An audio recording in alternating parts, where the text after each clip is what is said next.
Salve, salve pessoal, muito bem, estamos de volta aqui para falar a respeito dele, o pai da ideia antropofagia, né, que é o Oswald de Andrade. Então esse cara foi o grande polemista, o grande agitador cultural, não só da Semana de Arte Moderna, mas de toda a geração de 22. Bom, poesia, prosa, o Oswald de Andrade tem uma obra bastante interessante para a gente colocar aqui então, olha só. Poesia para o Brasil, o livro de 1924, tá? Então quer dizer, nós temos o Manifesto da Poesia Pau-Brasil, que é o prefácio de um livro chamado Pau-Brasil, tá certo? Depois nós temos também um livro chamado Primeiro Caderno do Aluno de Poesia Oswald de Andrade, que dá continuidade às propostas de Pau-Brasil. A gente está colocando aqui as principais obras, não é um rol exaustivo, apenas as obras mais lembradas em vestibulares. É claro que em 28 então vai surgir a Revista de Antropofagia, liderada pelo Oswald, né? E que teve como prefácio da sua primeira edição o Manifesto Antropofágico. Perfeito? É isso aí. Beleza. Bom, pessoal, então aqui na poesia. Interessante a característica, né, de uma poesia geralmente muito curta, né? O poema pílula, né? O poema piada, o Oswald usa muito, né, do humor irônico, usa bastante também da paródia para produzir aqui os principais efeitos da sua poesia e geralmente voltada mesmo para discutir sobre brasilidade, sobre as questões do que define a cultura brasileira, o que define, né, quem somos nós brasileiros. Então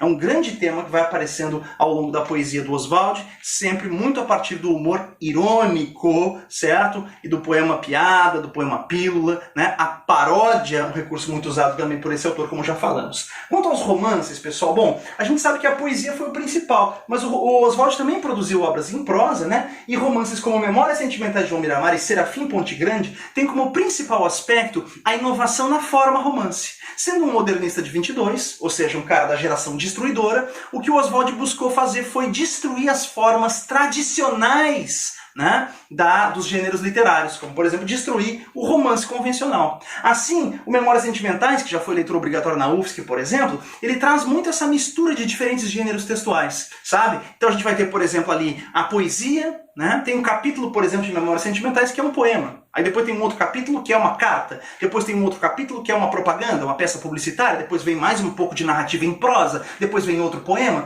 E assim ele destrói, né, aquela forma tradicional do romance e fazer uma mistura de diferentes gêneros textuais. Alguns, inclusive, gêneros não literários, como a publicidade, que ele vai inserir dentro do romance. Certo? Então é isso. É muito mais uma brincadeira com a forma, uma espécie de romance experimentalista, certo? De brincar, fazer várias experimentações diferentes de linguagem, né? Rompendo as fronteiras entre prosa e poesia, do que propriamente uma grande narrativa, tá certo? Então isso acontece tanto no Memórias Sentimentais quanto no Serafim Ponte Grande. São considerados romances experimentalistas, porque experimentam novas formas, né, de fragmentar a escrita, de misturar diferentes gêneros discursivos, tá legal? É isso aí. Bom, quanto à questão do teatro, a gente vai ver aqui então que nós temos O Rei da Vela, né, que é uma peça muito interessante, escrita aqui também já no contexto pós-crise de 30, né, pós-quebra da Bolsa de Nova York em 29. Então a gente tem aqui, né, realmente uma peça que vai trazer um Oswald mais ligado à questão político-social, fazendo uma grande crítica aqui ao capitalismo.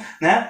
Vejam aqui que o Abelardo, que é o personagem que representa aqui o oportunismo capitalista e tal, ele tinha um lema, né? Ele dizia que nesse país, para cada defunto, se acende uma vela. Né? Então, por que ele é o rei da vela? Porque ele ganha dinheiro justamente à custa, né, da tragédia, né, dos outros, tá certo? Então, se para cada defunto acende uma vela, então eu vou me tornar um grande industrial, vou vender velas e vou ganhar dinheiro, tá certo? Mas não é só isso. Na verdade, a grande feição que ganha aqui o Abelardo é a de agiota, né? Ele se torna, então, um grande rentista, tá certo? Os devedores de Abelardo aparecem presos em jaulas dentro da peça em alguns momentos. Então a gente tem uma montagem de uma peça bastante surreal em alguns momentos, o que faz com que essa peça teatral ela seja, inclusive, muito à frente do seu tempo, né? Talvez não fosse compreendida no momento em que foi escrita, daí o fato de ter sido encenada somente 30 anos depois. Tá? Vocês observem aqui, então, que a primeira vez em que foi encenada a peça, embora ela tenha sido escrita em 37, ela foi encenada pela primeira vez em 67 pelo Teatro Oficina de São Paulo, na direção do José Celso Martinez Correia, tá certo? Aqui, então, na verdade, já dentro de um contexto que a gente poderia entender lá como tropicalismo. Né? A gente, lá na semana passada, passada enfatizou isso, né? O quanto o Oswald de Andrade influenciou os tropicalistas. Então, aqui o teatro tropicalista de Zé Celso Martinez Corrêa, né? Ele realmente acaba trazendo aqui já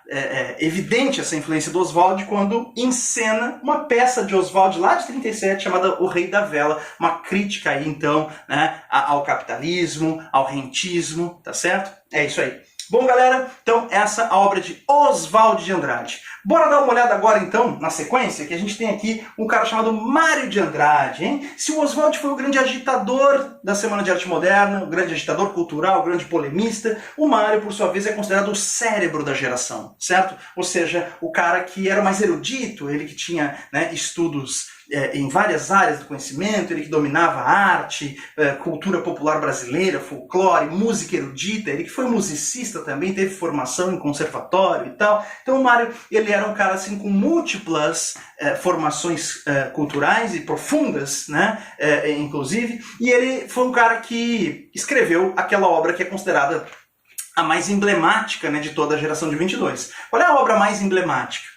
Qual é o livro que representa melhor a geração de 22 e que a gente vai ver muito referido nas provas? É o Macunaíma. A gente vai então dar um destaque especial para essa obra agora na sequência. Mas antes da gente falar de Macunaíma, vamos fazer um passeio aqui pela poesia do Mário. Mário escreveu então lá em 1917 um livro chamado Há uma Gota de Sangue em Cada Poema. Esse livro, vocês podem já perceber cronologicamente, ele é anterior à Semana de Arte Moderna e portanto ainda não é um livro modernista. Tá? Há uma gota de sangue em cada poema, apesar desse tema, né, que remete à violência da guerra. A gente está falando aqui contexto de Primeira Guerra Mundial, tá certo? Apesar do tema, né, já ser um tema, digamos assim, inusitado, já antecipador de uma modernidade, por quebrar um pouco daquela coisa da poesia sublime e tal, né? Aqui a gente está falando de guerra, a gente está falando de coisas que, né, não são, então, os temas convencionais de poesia. Por outro lado, a gente tem uma influência parnasiano-simbolista ainda muito grande, a gente ainda tem aquelas métricas tradicionais e tal, e, portanto, esse livro ainda não é considerado um livro modernista, é só o primeiro livro, é o livro de estreia do Mário, tá?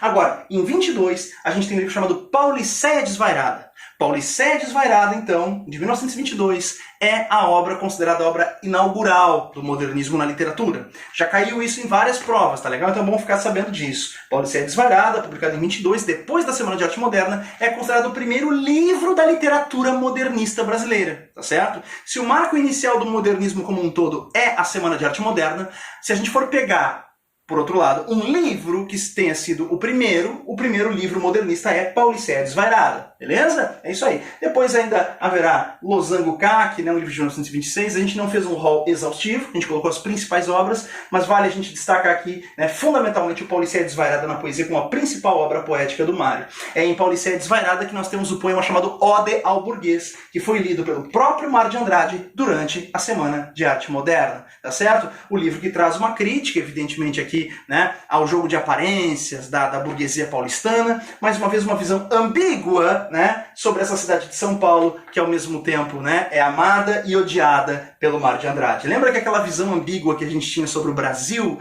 né, aparece bastante no nacionalismo crítico de Oswald de Andrade, de Tarsila do Amaral? Aparece também no Mário, certo? E aparece também não só a respeito do Brasil como um todo, mas a respeito desse microcosmo do Brasil, que é São Paulo, que ele também vai enxergar de maneira bastante ambígua, como já dissemos, um amor e ódio, tá certo? É isso aí. Bom, pessoal, nós temos ainda, na prosa, os livros Amar, Verbo Intransitivo e Macunaíma. Seriam, tecnicamente, romances. Só que o Mário, ele é um cara muito provocativo, né? Ele não gostava de usar padrões convencionais na sua escrita, né? Da mesma maneira como o Oswald fez os seus romances destruindo as fórmulas do romance tradicional, o Mário também fez isso.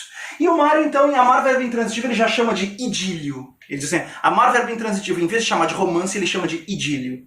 Curiosamente, idílio é uma forma, né, da poesia clássica, né, de influência latina, tá certo? E, só que, na verdade, assim, ó, idílio seria, então, um leve poema amoroso, né, um poema amoroso de atmosfera bucólica, quer dizer, rural, campestre, né, e de leve temática amorosa. Isso seria um idílio, tá? Só que amar, verbo intransitivo, então, ele não se passa numa atmosfera bucólica, porque isso passa na cidade de São Paulo, tá certo? E ele não tem uma leve história de amor como são os idílios, mas vai trazer uma história picante, que envolve aqui então, né, um garoto de 15 anos chamado Carlos, filho de uma família, né, de novos ricos, de burgueses paulistanos, que vai ter então, né, uma lição de amor, né? Vai ser contratada pelo pai do garoto, uma suposta governanta, né, quando na verdade o verdadeiro papel dela não era esse, uma mulher alemã, uma imigrante que ganhava dinheiro dessa forma, para fazer a iniciação sexual do garoto dentro da casa da família. Sob o disfarce de governanta, Elsa, a Fräulein, como é chamada a alemã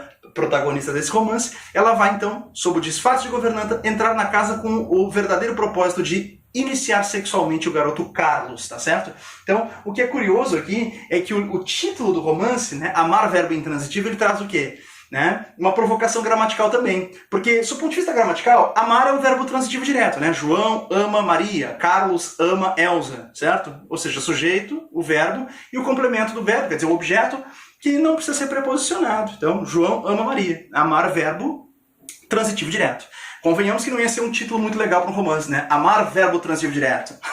Mas enfim, por que é amar, verbo intransitivo? Porque na situação prática em que se coloca, né, o amor aqui no livro, o que acontece é o seguinte: primeiro, que o pai hipócrita burguês paulistano contrata uma mulher para ensinar os perigos do amor para o filho, ou seja, para que o garoto não precise ir num puteiro, né? Então, quer dizer, o garoto então terá dentro de casa essas lições, inclusive não só sobre o sexo, né, mas também sobre os perigos de engravidar uma qualquer, pegar uma doença venérea. Tudo é combinado entre o pai do Carlos e essa mulher limpa, né, imigrante alemã, que, né, vai acontecer do pai depois do garoto dar um flagrante lá e dizer: "Oh, meu filho, o que você está fazendo?" Tudo foi armação entre o pai do Carlos e a Elsa, a Fräulein. Mas o que é interessante então é o seguinte, olha só, que a mulher foi contratada para ensinar o garoto, né, o amor, certo? Aqui no sentido sexual, tá certo? Mas olha só, então, no final das contas, depois que ele foi ensinado, ele já está pronto para amar. E ao final a gente pode dizer Carlos ama. Ou seja, depois que Carlos amou Elsa, ele pode amar qualquer outra. Agora Carlos ama. Ponto. Amar, verbo intransitivo. Ou seja, Carlos ama independentemente do objeto. Ou seja, independentemente do complemento desse verbo. Entenderam a provocação, a ironia que está contida aqui? Primeiro também, até na própria questão da objetificação da mulher nisso, né? Mas também nessa ideia de que o amor aqui, então, ele está colocado num contexto em que independe do seu complemento. Agora, Carlos ama independentemente do complemento desse verbo, independentemente do complemento desse amor, tá certo? E vejam que a Elsa, curiosamente no livro, ela que era toda rígida, aparentemente fria, a imigrante alemã, ela acaba se afeiçoando ao garoto. Então, no final, a gente pode perceber que Elsa ama, independentemente do complemento. Ela vai embora dessa casa, vai depois para outras casas, mas ela fica profundamente marcada pelos afetos que experimentou, né, durante essa experiência na casa de Carlos. Assim, ela parece que aprende a se afeiçoar, aprende a amar. Então, Elsa ama. Hein? Amar, verbo intransitivo. Bom, feito esse pequeno comentário sobre amar, verbo intransitivo, nosso próximo objetivo aqui agora é comentar sobre Macunaíma. Olha só. Antes disso, eu trouxe aqui uma referência, mais uma vez, uma questãozinha da CAF, porque é um tema que aparece muito nessa prova e eu achava importante que vocês prestassem atenção nisso, né? Aqui nós temos uma afirmativa sobre o Mário de Andrade, tá? Olha só, a obra literária que marcou o início do movimento modernista na literatura foi o livro de Mário de Andrade, Pauliceia Desvairada. Livro que revelou a poesia urbanista e fragmentária e retratou uma visão antirromântica, uma São Paulo cosmopolita e egoísta com sua população heterogênea e sua burguesia cínica. Viu? Olha só, a gente falou lá sobre Pauliceia, né, ser considerado o marco inicial do movimento modernista, certo? Então, o livro revelou a poesia urbanista e fragmentária, quer dizer, vai trazer em vários, né, rápidos flashes ali a vida na cidade de São Paulo, tá certo? Uma visão antirromântica, uma São Paulo, quer dizer, antirromântica porque é uma visão mais crítica, né? Modernismo crítico, lembra?